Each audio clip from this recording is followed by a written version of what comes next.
Subscribe, we're on way for you. Today we're gonna react to the rise and fall of Valve. Let's get into There's it. one thing gamers love more than playing video games. It's talking shit about it, man, to be honest. It's talking trash about video games. Exactly. It's like a historic pastime. I've been complaining about sniper jackals for 15 years. Same, still traumatized because Halo 2 was one of my first games I've ever played, man, and I played that shit on heroic and then legendary, and it was suffering.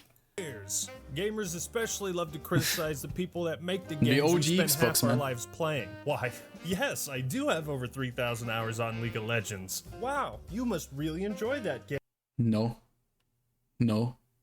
We hate ourselves.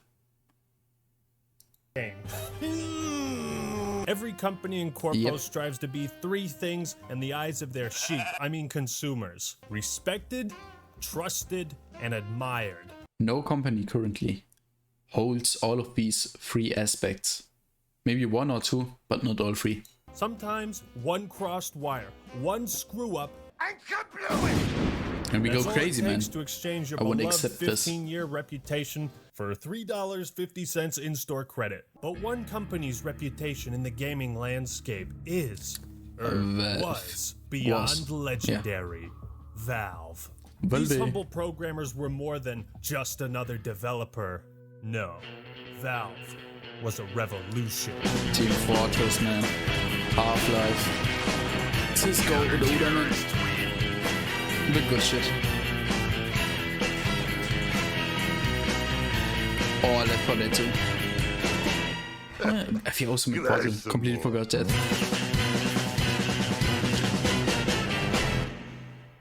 Folks, this is your captain speaking, informing you that this is not a super hot fire diss track on Valve. Because I'm not a rapper. I'm not a rapper. Instead, I want to examine how Valve rose to prominence as the good guy of game developers. The great things they've done for the community, how they became a sleazy money-grubbing Yeah, like you could see right now here. This dude, Gaben, he was a god to us. He was the Messiah.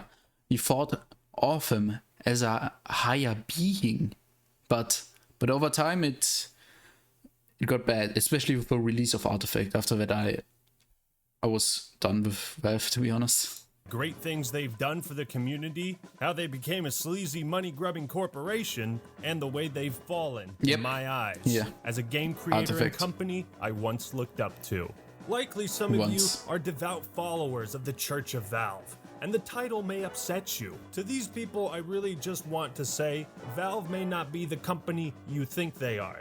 And I ask that you give this video a fair shake. Like every company, it doesn't matter which it was or which it is right now. Every company which gains popularity and gets more shareholders will become more corrupt, and they only listen to the money. There's no passion behind it, and it's always about to maximize the profit. It doesn't matter. I don't know why it is like this, but yeah. Before you start throwing your head crabs at me. Moving on. Hello. Too greedy, man. You've just achieved first blood. Thanks and have fun. Legends say the man known as Lord Gaben is no man at all, but a messiah. It is said that he rebelled against the tyranny of Microsoft to establish his own studio with blackjack back in the day, and hookers. You saw Every it like developer envied Valve, but it wasn't that petty like, oh, this bitch makes better games than me. No. They achieved a godlike status with millions of dedicated followers, willing to wait through years of delays for new releases. The Church of Valve was and still is a thriving community, eager to splurge on every Steam sale. It was me every time, back in the day especially. I was waiting for every single Steam sale. And there were also some mechanics you could abuse, like leveling up your Steam account. Like, I think the Spiffing Brit did some videos about that, and I abused that one, got to level 69 and stayed at that level. People would smile with pride as they handed Gabe their wallets. I mean, Valve was basically the Rocky Balboa of game developers, a perennial underdog who somehow he keeps winning, and fought tooth and nail till they reached the top and didn't stop there. You remember me? Who am I? But the reason behind the rise of Valve and why they became so admired, trusted, and respected is because they were damn good at what they did. Yep. A quick history. 1996 Mike Harrington and Gabe Newell peace out from Microsoft and invest a few $1 million to form their own game studio. 1998, Valve comes out swinging, baby. Yeah. Half-Life 1, baby. How you like that? This was Inspires the revolutionary. entire shooter genre to start writing actual stories and set a new standard for artificial intelligence, showing off how NPCs could uniquely respond and interact with the player. Excuse me, Gordon, but I'm rather busy now. The new millennium. Valve releases an unknown gem that I think only 20 people have ever played. Counter-Strike! But instead of single player, this time they revolutionized. I can still remember this. Like my Spanish cousin, he was always flaming when he played like a Counter-Strike Source or the older one. I don't know what they are called again. But he got me this game cracked and I played it all day long, man. This was insane. My shitty laptop. Multiplayer shooters and usher in the era of one of the most popular video games of all time, setting the stage for esports and competitive gaming to become the billion-dollar titan it is today. 2004, Crowbar Attack 2 launches, and somehow Mr. Krabs has managed to improve his Krabby Patty formula, showing The thing is, I fear the release of Half-Life 3. If it truly comes out, can it really live up to the expectations of Half-Life 2? That's the problem. just like how this innovative game, and fun it has reached such a legendary status, man. messing around with physics can be. Steam comes out roughly the same time, paving the way for digital distribution of games through online platforms. 2006 rolls around. You ever heard of my boy Gary and his mod? Valve gives the power to the people. You can make whatever kind of game you This is want. insane. Hell, Valve might even sell it for you. 2007, the Red Box releases, blows off everyone's nutsack, creating the subgenre of hero shooters with Team Fortress 2, hooking it up baddie style with Half-Life 2, both episodes, and getting people to realize, yo, puzzle games are actually lit. Valve sold 3 premium games and 2 expansions for $50. That was and still is one of the best deals ever in gaming. 2 years later, it's Coach, baby! 2 of the greatest co-op shooters ever made come out back to back. 2012 Counter-Strike. I only played Left 4 Dead 2. I don't know how the first one was, but I think it was pretty similar to it. Is back in black with Global Offensive. Global Offensive. It was 2012, man. When CSGO came out, I can still remember when I was one of the first people who played that game. But it was 2012? 13, man. Valve snatches Dota away from the time flies clutches by, of man. Blizzard, creating the It's biggest insane. and most lucrative esports scene in the world. Ladies and gentlemen, I'm not even doing all of this justice. Valve didn't just make awesome games. They revolutionized them. They just spammed new genres with great, man. Every major title they put out either broke trends and set new ones, or completely changed the way we think and interact with video games. I think without TF2 there would be no Overwatch and shit like that. It's insane. Without CSGO there would be no Valorant. All the right items and had perfect creep score in the early and mid game, establishing a firm dominance on the PC market, a monopoly that only in recent years is seeing more competition. Valve would go to infinity and beyond. They were much more involved with their fan base than any other developer was at the time. Do you want to pretend to be Ringo? Yes, I do. Mr. Newell himself, famous for reading every single fan mail. My username is gayben at valvesoftware.com, and my password is MooleyFTW. And steal my account if you can. I get about 10,000 emails each time we release a game. And while I can't respond to all of them, I do read. Wait, there were commentaries in Left 4 Dead? What? All of them. Part of what made Valve so easy to love was how relatable they were to the average nerd.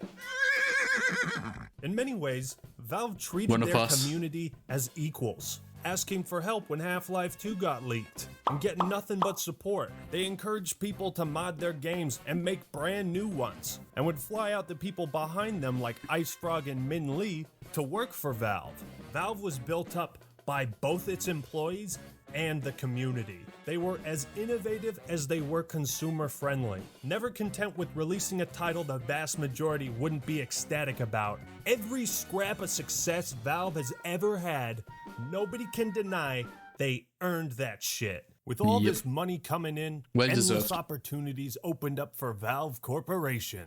And that's when they really started to feel like a corporation. Yep.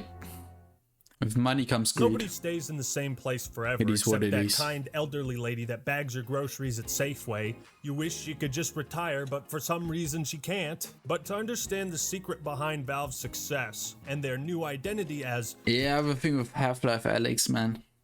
I don't know about that. It didn't really feel like a new Valve game, if you know what I mean.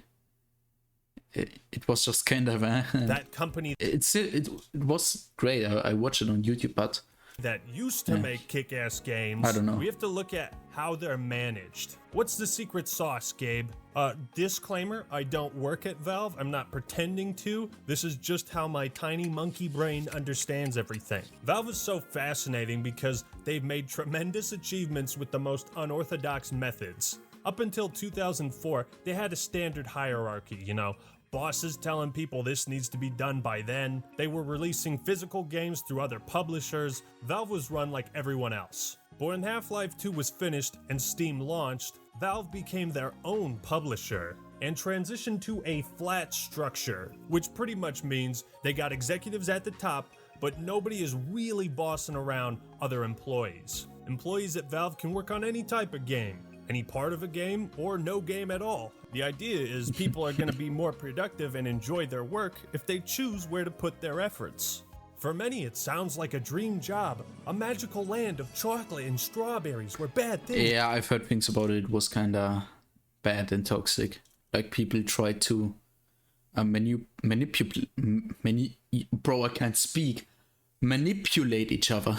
Never happened. No forced crunch time or 80-hour work weeks. Perfection.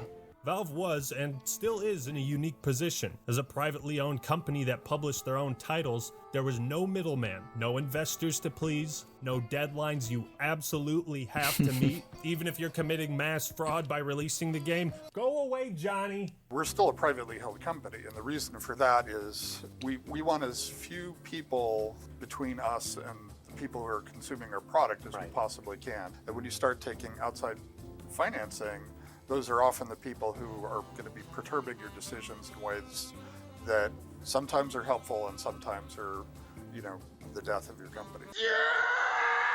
Between Steam and the flat structure, Valve had the luxury of being able to dump millions of dollars into a project and abandon it at will.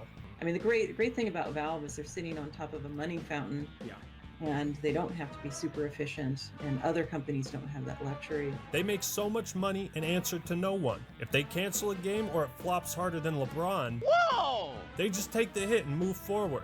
The company always stays afloat because Steam, Dota 2, and Counter-Strike keep them very much alive. Of course, this style of work doesn't work for everyone. As teams got bigger, drama began to unfold. Now, I will say, based on reviews from employees, it sounds like Valve genuinely takes great care of the people that work there, with good pay, amazing benefits, but amazing compensation doesn't always translate to an amazing work environment. You can really get a grasp of what Valve values based on the policies they do and don't enforce. What the hell? Okay, my internet was just dead for a second, and please, can you function? Okay, sorry. Values based on the policies they do and don't enforce. While they have a hands-off approach to most things, they're very strict when it comes to secrecy, especially about what working at Valve is really like. Again, I'm not pretending to know all the details. It could be a fucking Chinese sweatshop or Disneyland for all I know. In the past, we've seen numerous ex-Valve employees detail their experience at the company. One post on Reset Era said that Valve had almost entirely shifted all of their focus from game development to cosmetics and microtransactions. You don't say! This post also says a senior Valve employee stated that the company would never make another single-player game because they weren't worth the effort. I put these financial projections together and try to pitch them internally. Be like, hey, with Valve's marketing we got lazy. prowess and budget, we could have $200 million first year. It'd be amazing, wouldn't it? And then I would get responses like, that's $0 billions of dollars. Like that's kind of how they think about it. 0 billions. The problem with a company with no defined job titles or explicit seniority is that there is still seniority, but it is invisible and thus deniable. If we believe this guy, then Valve's flat structure in the pizza shop are a front for a secret hierarchy and drug den in the back. Anyone in the secret hierarchy with authority could simply claim to be a regular Joe when it's convenient for them, or take responsibility for other people's work. Side note, a verified Valve employee did respond to this post.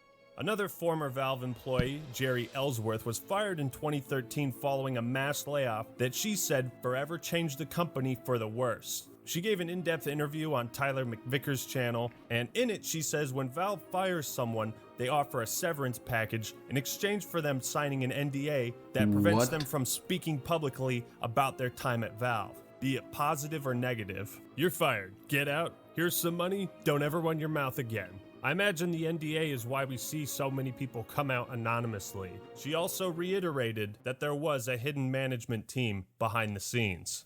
I don't think Valve's problem is necessarily with the flat structure. It's proven it can work in the past with small groups, but Valve is no longer a small company. So the traditions and methods they cling to are effectively neutering their artistic growth and creative expression. It does kind of seem like the culture of Valve has been contaminated. With so many people working on different projects, the core values they used to have don't seem to be shared across the board. Another ex-Valve employee, Jeff Geldreich, said that Valve's payments were heavily based on incentive bonuses. Basically, chaos is a ladder and every employee's trying to climb it. And with their hands-off approach, this led to, quote, some particularly nasty devs who would do everything they can. Like Mustafa mentioned earlier. They try to manipulate you and we earn the money. And to lead you down blind alleys or just give you bad information or bogus feedback to prevent you from doing something that could make you look good. So that's pretty fucked up. Jeff said that Valve higher-ups would hold your bonus hostage or claim your work as their own, and that it was basically company legalized extortion. Now, as I'll talk about later, Valve is not above extortion of its employees or its fans. So I really don't know if they deserve the benefit of the doubt here.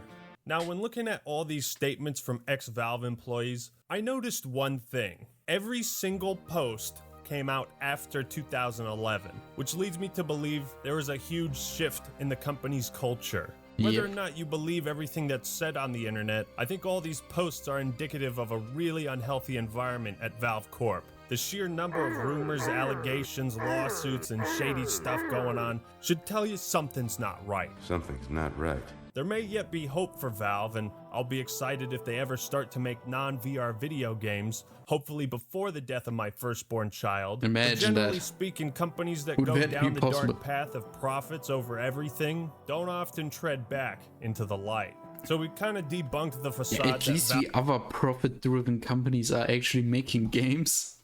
Valve is the greatest place to work at, but the drawbacks of the flat structure become apparent in Valve's game releases, delays, and failed projects. The big question remains when you might do your next single-player game. We have made no formal proposals to anyone about anything beyond Team Fortress 2. So. This interview is from 1998. What? You haven't changed a bit! From Half-Life to Portal 2 is what's known as ye olde glory years. 2011 would be the last time Valve released a single-player game for the next 9 years. We were now in the dark times. Valve is the type of company that will either put out a masterpiece or nothing at all. Where publishers like Bethesda, Activision, EA, and Ubisoft are more than willing to annualize franchises and pump out loads of garbage, Valve doesn't have to, and thankfully, they've never stooped to that level. Like, we don't just crank Half-Life titles out because... Thankfully not. Because it helps us make the quarterly numbers, right? We deliberately avoid imposing that constraint on how we approach stuff. This structure no doubt attracted some of the best programmers in the industry. So it's no wonder why they've had such enormous success. Their methods work. What are these programmers doing right now? On what game are they working on? That's what I want to know. Unfortunately, they're not consistent. Or What is it most just people complain about monetizations Valve is how methods? they've steadily been releasing fewer and fewer titles as time goes on. Where's Left 4 Dead 3? Where's Portal 3? Where's Team Fortress 3? The world may never know. It's gotten to the point where it's beyond memes. We're now at super memes, okay? Valve very much takes ownership of this, and apparently it hurts their feelings. Hey, is that about ready? These things, they take time. In the last 10 or so years, I'd say Half-Life Alyx is the only brand new game that anybody has even It's a VR remotely game. cared It about doesn't from count, Valve. man. You remember the phrase Valve time? Yeah, it was used to indicate the actual release date was going to be later than whatever they said it was. But most people were willing to wait and let the magic work itself. This is Valve after all. Give Let us me do us all something. a favor and get Please. Half-Life 3, or should I say Half-Life 2 Episode 3, out of the way. The third and highly anticipated final expansion was meant for release in December 2007. So, I've got one question. Anyone want to tell me how in fuck's name this 6-month period turned into 15 goddamn years? I'm old now. I don't know. 84 years. To this day, Valve still has not made any official announcement canceling Half-Life 3 or Episode 3. And honestly, that's kind of a dick move. Valve True. can 1000% be criticized for their communication and radio silence. Half-Life 2 Episode 3, where is it? Yeah, just tell them that they are working on something where come out, I don't know, in some years, but this just looks like they're doing nothing, and this is how everyone will perceive it. We tend to view ourselves as subject to valid criticism on something. our ability to manage our schedules. Do you have a goal? I No. got nothing to say about Half-Life. Okay, do you have a generous time frame? I have nothing to say about Half-Life. Is there some speck of information you No. can share? I'm not Yes, saying nothing. anything about Nothing. Episode 3. Okay, fine. Do you have any intention whatsoever of fulfilling the promises you made years ago? Or are you just gonna brush these types of comments off for the rest of your life? I can't not ask this while I'm here. Can you tell us anything about when we'll see Episode 3? Are you still even working on Half-Life 2 Episode 3? Ask you the world's shortest question ever, Half-Life 2 Episode 3. Thank you. You aren't gonna make Crowbar Simulator 3? Fine. But just fucking tell us, dude. Tell me it isn't ever coming out so that molecule of hope within me can finally disintegrate. And that goes double for you, George. Yeah, there's I know something. Half-Life Alyx is a thing, but in no way has it replaced the hole in our hearts where Half-Life 3 is meant to be. So I'm sure some people are like, great, you're doing Half-Life. We're super excited that's happening, but like, why does this have to be VR only? Which, you know, is a fair concern for people, right? It's like, are they forcing me to buy VR to have the next Half-Life experience? Trust me, I get Yes. it. This is their IP, You're forced. and they can give Gordon Freeman the Captain Falcon treatment if they want. It's ironic because Valve moved to episodic content to cut down on the time between releases. And it wouldn't have been such an unbearable period if Valve was out there making actual games or giving us legitimate progress updates. To be fair for a moment, we've finally gotten an explanation for why Half-Life 3 doesn't exist. And that whole show I was just putting on is how people must have felt during that whole time. There's a lot of valid reasons That's why it, man. Half-Life 3 and Bigfoot hang out together, and we know now that many other sequels had been in the works but also fell apart. And the truth is, we'll never know what really happened behind closed doors. Half-Life is near and dear to the heart of Valve. Pun intended? It was their initial spark and they wanted to do it justice in an epic finale, but it quickly grew beyond the scope of I don't know why, but I actually enjoyed Half-Life 1 more than 2. reality. Apparently, Valve had to drop their classic flat structure and go with a hierarchy just to get the team to finish Half-Life Alyx, because they canceled 5 other Half-Life games in the process. I guess I imagine what? in that regard, maybe the time between They actually worked on it, but they cancelled all that shit. What the? Episode 2 and Alyx was maybe helpful in that way, in that it gave you no? That's it. All right. No. Okay. That's Valve's Achilles heel. Without any kind of structure, projects, momentum, and motivation can fizzle out easily. Now, I'm gonna be real, the lack of Half-Life 3 is kind of a middle ground. A terrible Half-Life 3 on par with Duke Nukem Forever would be a permanent stain on Valve's legacy, an insult to their fans, and even worse, the Half-Life name. Maybe Jesus was like nothing will live up to the hype. That's the thing. Right, and everything happens for a reason. But you know, some people on this crazy planet think Halo 4 had the best multiplayer. Some people even enjoyed Paper Mario Sticker Star, but nobody has ever enjoyed Half-Life 3. What I'm trying to say is, with everything else Valve is doing that's really shitty, it would at least be more bearable if they were making games, which everybody wants them to. And not just multiplayer shooters so you can sell hats and weapon skins. More than anything, I want to see them return to those narrative-driven single-player games they were known for, which it appears like they're trying to do. I hope this is the case, but I'm not holding my breath. But I so desperately want to be excited again about Valve it's VR only. So Valve has no doubt fallen as a developer, but what about as a company? But hey, Act Man, they might not be releasing games, but at least they're still treating their consumers nicely, right? You stupid. As the wait between releases has gotten longer and longer, Valve's money-making tactics have gotten more and more aggressive. But where to start? How about if I buy a game that sucks ass, what can I do with it? Historically, Valve has given Come on, I actually enjoyed these, even though it was buggy and kind of shit. Okay, it was shit, but I still love it. To no fucks about this question. In fact, they've had quite a few fistfights with consumer protection groups, which is kind of like challenging Mr. Rogers to WWE SmackDown. In 2012, the European Union Supreme Court was like, yo, why can't people resell or trade their games in on Steam? Valve was taken aback by this and decided the best thing to do would be to update the user agreement to nullify any ability to transfer a piece of software, i.e., no reselling, no trading, no giving. All games are restricted to a single account. And if you didn't agree to this user agreement, then all your games were locked. Some might think it's silly, the idea of reselling digital goods, but think about it. You buy a pack of cards or any physical product, you can do what you want with it. I can destroy that freaking vacuum cleaner over there if I want to. It's my right to do it. I bought it. So why would this only apply to physical goods? More importantly, why would Valve try to fight against giving people fair refunds? Money! In 2015, the French were up in arms and suing Valve for forbidding users to sell their games, and there was also no way to get your money back from your Steam wallet if something happened to your account. Rather than trying to work out their differences, once again, Valve stepped into the ring. Alright, I don't care what you think of Valve, but we got laws for a reason, bro. Just follow them. You ever heard of geo-blocking? Well, just last January, Valve and 5 Steam publishers were fined over $10 million by the European Commission. Geo-blocking is when you restrict content or products in certain countries. Here's this diagram if you want the full idea. Bro. Is this why I can't buy Mahjong Soul or play it?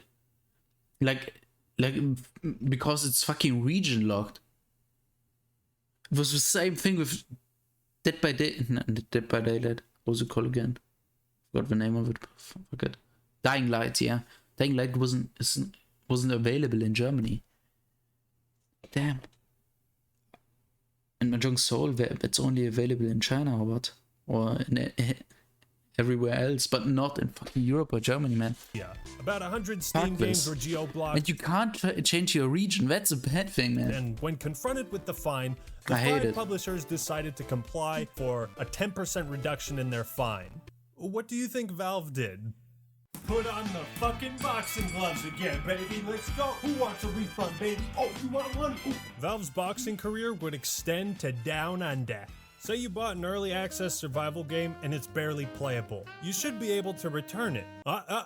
No refunds. This bout between Valve and the ACCC can refund it after 2 hours before you play it for 2 hours or what? Lasted 4 years because Steam didn't have a refund policy from 2011 to 2015. Oh. Why? European and Australian laws state that people are entitled to a 14-day refund period. In light of another possible fine, Valve said, all right, we'll update the user agreement. Happy? Gabe, this new part you added says customers have to waive their right to a refund when they purchase a game. That's right. You didn't change anything. Yes, we did. Valve's response to the lawsuit. Hey, man, just because we, sell goods through Steam to people in Australia, it doesn't mean we do business in Australia. You know what I mean? So your lawsuit is totally whacked, man. Given that there's 2.2 million users in Australia, this argument did not hold up in court. Valve had to cough up $3 million in fines for making false or misleading representations to consumers in relations to its online gaming platform Steam. Lesson learned? Don't disrespect the dingoes. Yep. Don't do that. So Valve updated their refund policy, except now it screws over other developers. One way or another, Valve wins. And even if you get your money back, guess where it goes? Into the Steam wallet. And while they get 30% of every sale on Steam, they get 100% of every refund. Other developers get no cut. Valve may do sales and events that offer great deals, but in so many of their policies, they're quite literally anti-consumer. And that's been a hard pill for me to swallow. What bothers me is how Valve opposes all these policies, which are undoubtedly good for the 70 million people that use Steam. But what speaks to me about their character is how they react to it. After losing the refund dispute in Australia, this was part of Valve's statement. Steam voluntarily offers refunds to all of its customers worldwide in a way that is much more consumer-friendly than our legal obligations. Pretty bold words for someone who was just caught breaking the fucking law. Having really clear understanding of who the customers are, how you're not trying to act as a proxy for the customer. You're just like, we're just going to build tools that are useful to you. We're not going to try to start interpreting or defining or manipulating the decisions you're making. That's what you. He talks like he doesn't know about this shit, man. They're doing. All ironic.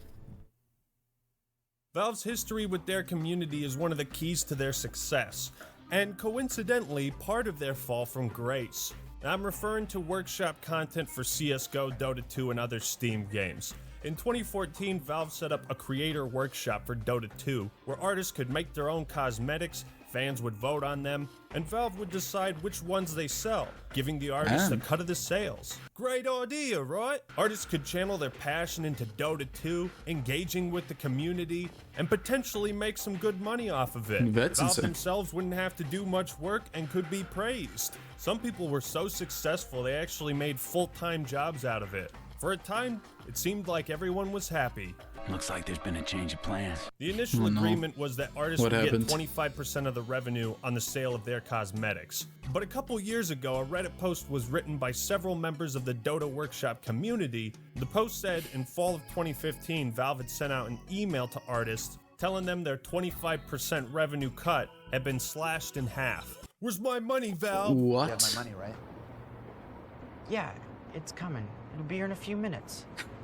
Later on, these artists also realized Valve wasn't paying them on time, and they were pretty dodgy about the whole thing. You can read details here. Now again, these people weren't officially hired, and Valve offering payment to random people is laying out a nice welcome mat, but then they just rip the carpet out from under them. Problem is, the work because it was just too profitable, man. These artists are doing is called speculative work. It's pretty frowned upon by everyone. Here's a snippet of the terms of service. Except where otherwise provided, you agree that Valve's consideration of your workshop contribution is your full compensation, and you are not entitled to any other rights or compensation in connection with the rights granted to Valve and to other subscribers. Why? So here's Valve's offer. You can't do shit with the art you make unless I say you can. I arbitrarily decide what, if anything, you are paid for it. You can't tell people what I'm paying you or how the skins are selling. There's no guarantee your work is gonna amount to anything,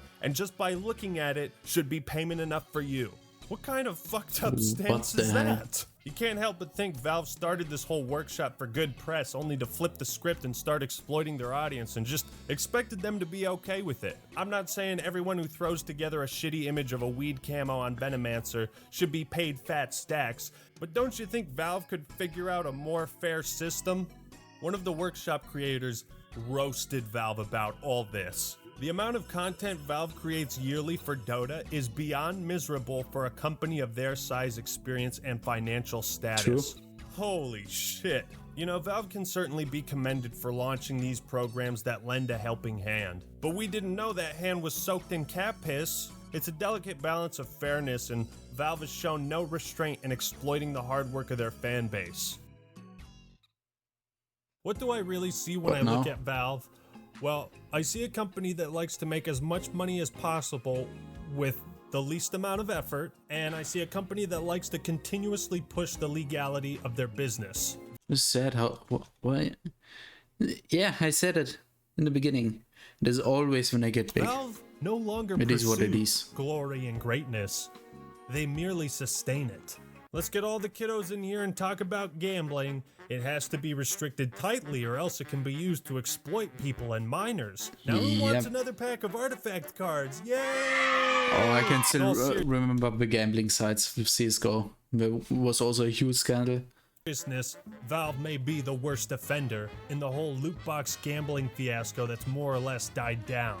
But by the rings, they sure made some good money off of it. So in 2013, the Arms Deal update went live for CSGO, which brought in tons of weapon skins and customization, because Valve wanted to draw people back into Counter-Strike by giving them free virtual items to grind for. It worked! And then they monetized it. Skins now had a real dollar value attached to them, meaning if you got the best skin in the world, you could sell it and make some fat profit. Of course, the odds aren't going to be disclosed. What do you think, we're not trying to make money or something? But this economy for Counter-Strike was much more insidious, and it was highly publicized. H3H3 especially drew a lot of people's attention to it. By monetizing skins, allowing trading, and enforcing no rules on skin betting sites outside of Steam, Valve did nothing to deter the rise of a black market of digital goods. There were even allegations that these sites rigged the outcomes of certain esports matches. Yeah, Valve later blocked CSGO shit. Lotto from Steam services. Finally, they did the right thing. What the fuck? You overturned the ban? Damn you all to hell! One of the many lawsuits filed against Valve said this. In sum, Valve owns the league, sells the casino chips, and receives a piece of the casino's income stream through foreign websites in order to maintain the charade that Valve is not promoting and profiting from online gambling. What? This whole fiasco was one of the main driving points behind regulating online gambling a little bit more than not at all. Well, On July 20th, 2016, Valve started cracking down on these websites, but the damage had already been done. Some estimates place the total value of gambled skins over the years at $12.9 billion. I mean, sure, Valve was able to breathe new life into Counter-Strike and keep its popularity soaring, but at what cost? I never could look at Valve the same way after this, and I still can't. Similar to their setup with the Dota 2 and CSGO workshop, Valve also tried to monetize mods. Good grief, the internet lost their collective shit on April 23rd, 2015. Valve was... If they would have done that, we would died. Like... there would be no mods anymore. People would go crazy. You would burn everything down. Collabing with Bethesda to start selling Skyrim mods that had previously been free. Pathetic. A system that had Pathetic. no problems whatsoever. Except one. It wasn't making money. Now they wanted to sell mods under the guise of supporting your local modder, but nobody was buying it. Instead, Valve and Bethesda would have taken 75% of all mod sales. Now, if they didn't shut this down because of backlash, I imagine the pay cut would have gone down to 12.5%, just like it did with the Dota 2 workshop. There also would have been no standard equality. Sure, sell the Shrek tank mod in Left 4 Dead 2 for $10. Valve doesn't care. Valve has always been a pioneer of the average Joe developer. Steam offers anyone the chance to get their game out there, and it's beautiful. Just imagine all the amazing experiences the world would have missed out on if Steam operated more like Nintendo. However, when you open the door to anyone, and I mean anyone, well, it becomes just another way for people to exploit the system. Okay, it's impossible for Valve to be expected to play test 50,000 games. But did anybody check that a game called Rape Day had been listed on Steam? What? No one is looking over this shit, man. Or what? I will say Valve is pretty awesome because they don't crack down hard on people modding or using their IPs. However, they need to crack down on shitty half-baked games like Hunt Down the Freeman. Oh my god, huh? The people who voice acting this fun. I feel so bad for serious problems with quality control. garbages. And when you combine that with a no refunds policy, It was bugged, you couldn't even save load properly. Man. Bad nostalgia. Bad memories. it meant millions of gamers probably got suckered into buying some worthless crap with no recourse to get their money back. Time and time again, Valve shows us that their priorities lie in profits above the well-being of its fan base and consumers. It is what Quality it is. control isn't just about banning abusive games, it's about only selling quality products. Ironic that they weren't willing to release their own shitty games, but they would gladly do that with others. But now it's 2017. it would be bad for and them, Valve man. has a new game to announce? Oh my god, really? Is it gonna be Left 4 Dead 3? Half-Life 3? A new IP? Artifact. The Dota card game. Oh, fuck your mother. Artifact.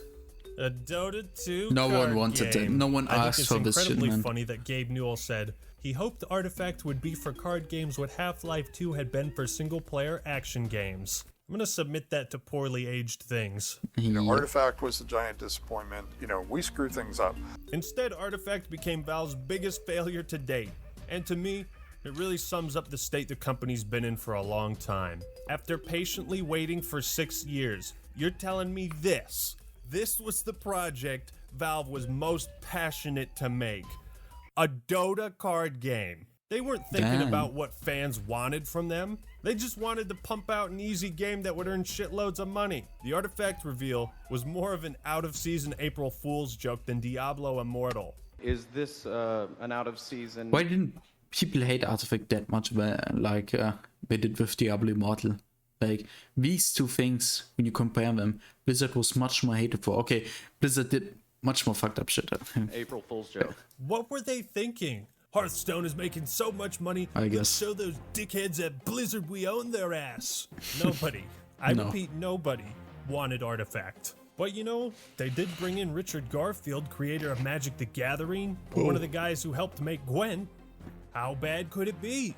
Oh, that bad. Nice. Artifact was doomed from the start. No progression system at launch, or a mobile version of the game. Do you guys not have phones? In order to get new packs of cards, you had to buy them individually on the marketplace, buy more packs, or pay for tickets to play competitive modes. $20 to buy the game, $2 a pack. You're literally paying so you can pay to play a video game. There was no way to earn packs through just playing the game. And Valve had the nerve to say they designed Artifact specifically to avoid a pay-to-win game. You didn't learn a goddamn thing from CSGO, did you? Within 2 days of launch, the Axe card costed more than the game itself. You just had to drop money if you wanted to compete. Artifact was pretty reliant on luck, so it was no surprise that it lost 95% of its player base within 2 months, and now sits around 85 peak players on Steam. This is after it went free to play in March. Valve described the performance of Artifact as the largest discrepancy between their expectations for a game and the outcome. Yeah, I bet you thought you were gonna hit it big, didn't you? They did plan to relaunch it as Artifact 2, and nope, it's canceled. Oh well. I guess maybe you could start giving real video games a shot. Maybe. In conclusion, do Valve's successes and innovations offset the shitty... Card games are no real video games. I don't count them as games. I don't know why people play that shit. I don't know why people enjoy Hearthstone. Like, tell me, why would you play Hearthstone if you could play like any other game? I know it's personal preference, but I don't understand it. I played Hearthstone, and maybe it's just because of the addicting card farming or shit like that. I don't know. Maybe you want to be competitive. Okay, that's a fair point. Sorry. The anti-consumer things they've done. Just nothing for me, man. I don't know.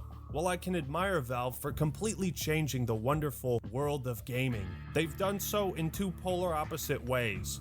Valve really has become Harvey Dent. Two sides of the same coin. One good, one evil. They're partly responsible for both revolutionizing shooters and the increasingly illegal business that is loot boxes and microtransactions. Yep. Valve has made some of the best games of all time and enacted some of the shittiest policies of all time. Bro, There's almost no update limit Dota to 2 the more. lengths Valve Update Dota 2 more. That's the most important thing. will go to ensure it continues to make billions of dollars, and I could care And less if Cisco they as were well. pulling 10 billion a year. What I care about is they're putting in minimal effort. They spend a lot of time trying to avoid the legal ramifications of their at times unethical business. While Valve is more than willing to lend a helping hand to their community, they could just as easily flip the script and exploit that same community for profit. Valve has also proven in the past that they're totally fine with other people scamming their audience too. The company's flat structure seemed ideal, but it stopped being productive years ago. The countless game cancellations, delays, secrecy, radio silence have sapped a lot of hope from the core fans, making them irritable and impatient. And from the sounds of it, the work environment is more tense than we think. On the bright side, Valve hasn't fallen so far that they've ruined their famous IPs or started cracking down on modders and independent creators like Nintendo has. So part of the real Harvey Dent must be in there somewhere amidst the noise, drama, and controversy. Still, their legacy on this planet is sealed. Just a As soulless company. humble group of developers that rose from nothing and fell victim to greed, like so many others. It is what it is. We want to know. We want to find out, like, are we on the right track?